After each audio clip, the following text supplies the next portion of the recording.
Hey, what's up guys, it's me, AB, and welcome back to episode number 9 of the Blackstone SMP. If you've been enjoying the series so far, make sure you hit that like button and let me know. And if you're brand new, make sure you hit the subscribe for more videos just like this. Today we're going to be going over the plans I have to upgrade this gold farm. Right now it's just one portal, but I want to go up to 4 and have a bit of a faster ticking speed to it and have a bit of a faster killing chamber. I have been doing a bit of a design in a creative world for the last couple hours, and I'm really enjoying it. So we're gonna go over there and take a look. Before we do that though, let's see what we got going on over here.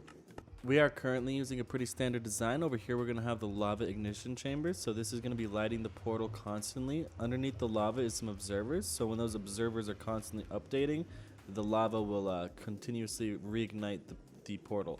And on this side, you can see the water is spitting out, and that just flashes the portal on and on over and over again with just a very standard observer clock there.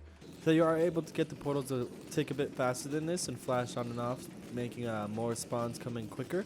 I am going to be using a design from navynexus. He's a dude who made a really great gold farm, and the one I'm going to be doing is pretty much very similar to his with some minor changes, just some design elements and chunk alignment things going on. As you can see, once the piglins are spawned in, they're going to just all be funneled right into here, which will go into our killing chamber where my AFK account is sitting right here, and then they're all going to be squished up. Right now, all the piglins have to be completely killed in the chamber, but my plan is to use kill or falling damage to damage them enough to be one-hit kill in the trident chambers. Right below the kill chamber is some hopper minecarts, and those are going to feed right over here into the storage system, which ultimately is going to lead into a big old trash can, which gets rid of all the swords and the rotten flesh. That's pretty much going to be the entire thing for what we're currently using for our gold farm. It's pretty good, you know, it's pretty standard design, nothing too crazy. I do want to get that upgrade going though, because we have so much we got to get out of this gold. We need to get so much Blackstone, make this huge piglin bartering system, and really start cranking on things. Right now, it's getting a good amount, you know, definitely enough to like keep things solid and moving along, but ultimately, like, we're going through so much product that we really could use an upgrade at this point. All right, let's go ahead and jump over into the creative testing world, and I'll show you guys what the design I've been working on all day has been looking like.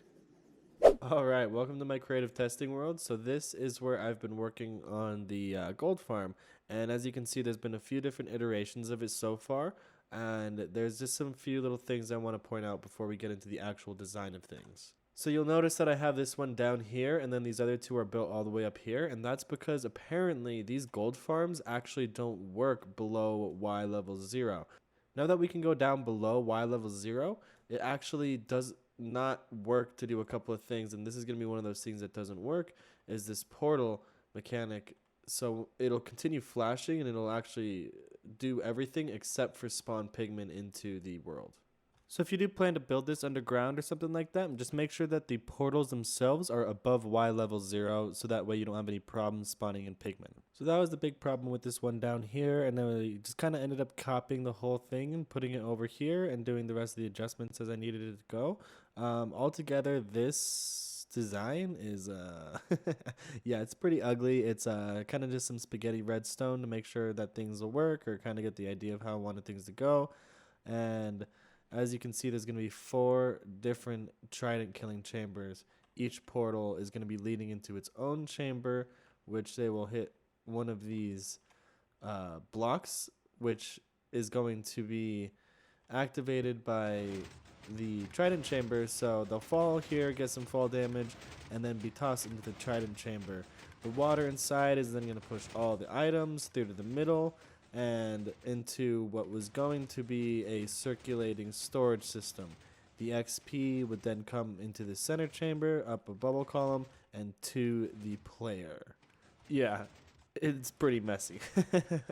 As you might be able to see behind me, I was able to clean things up quite a bit, and I got rid of a lot of these stupid things, like this weird pumping block. Yeah, I don't need to do that anymore. I don't need the water inside the trident chambers. I got something that works a little bit better. It does use rails to move the player around to get the XP, but whatever. I'm not too worried about that. The whole, you know, if you can't bring the XP to the player, bring the player to the XP. This version on the right is going to be the actual version that we're going to end up going with on the actual server.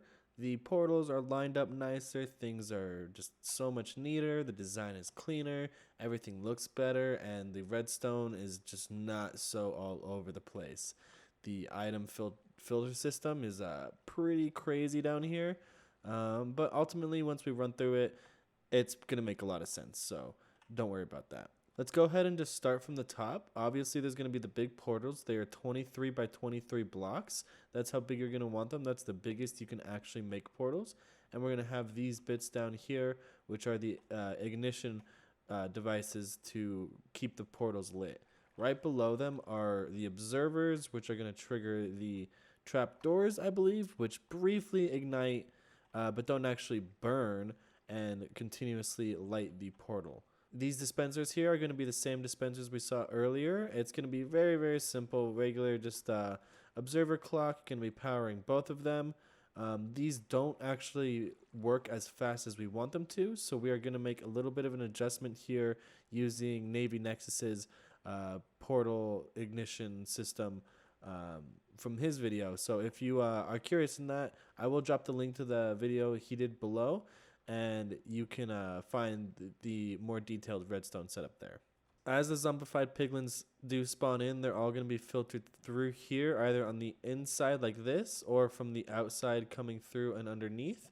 They will then be dropped down into the trident chambers, split off in either of these directions, and then from one of the two chutes going into the trident chambers, they'll hit some fall damage, and they will then be killed from the tridents.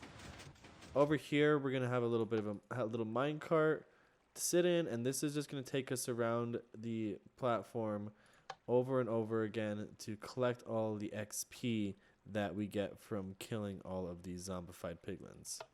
Down below is where I think things kind of get fun. We got a little bit of a system going on where we're going to have these observer clocks that are going to power the dispensers that sit right below, or those are actually droppers that sit right below these hopper minecarts. That's the main collection system. So right below that, catch as many items as possible, as quickly as possible, send them through this system, and this will be on the entire time that the farm is on, and that'll just throw all the items down into here to then end up down below.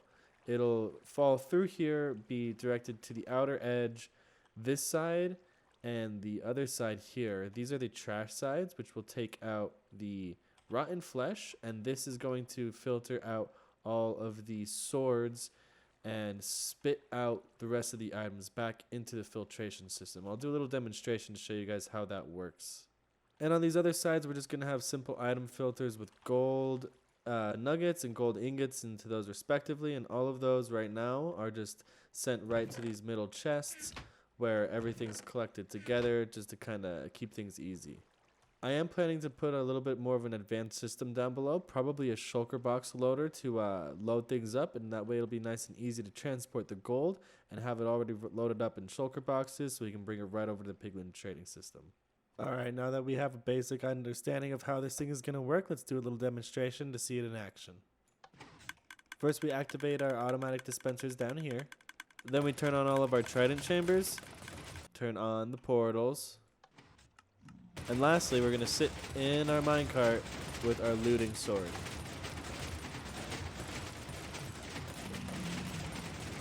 And yeah, that's how you go ahead and turn the machine on.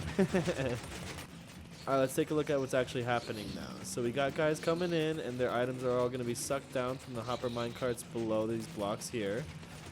Those are going to be funneled into the droppers here, which will be automatically just thrown down into the system. All of the items then come through into here and make their way around this filter. If it happens to go over any filter, or if any filter happens to be full, it'll just go back around and find another one. So you see the swords do come down into here, and this bit right here is going to be a non-stackable item filter. It takes out anything that is non-stackable and just leaves anything in this little line of hoppers, sends into the second hopper anything that is stackable. Any of the non-stackables come right down here into this automatic dropper system, which goes right into this cauldron full of lava. So anything that is stackable is going to go into the second hopper, feed into this dropper here, which will be activated by this automatic system. Again, just a little bit of a little observer clock, and send right back into the flow of things going through the rest of the items. Yeah, so that's pretty much it. There's definitely a couple little bits and pieces to put together, just some minor adjustments to make, but altogether it's running really well. You can see how many up there, so many pigment coming down already, and yeah, it just cranks things out. So with a few more adjustments, it's gonna absolutely destroy our gold needs for now. Unfortunately, I do think that's all the time that I'm going to have for today. If you made it this far in the video, I'm hoping that you enjoyed it. So if you did, please drop a like down below. And if you haven't yet, hit the subscribe button, and I'll have a lot more videos like this coming out real soon for you guys. Yeah, well, thanks so much for watching. Bye.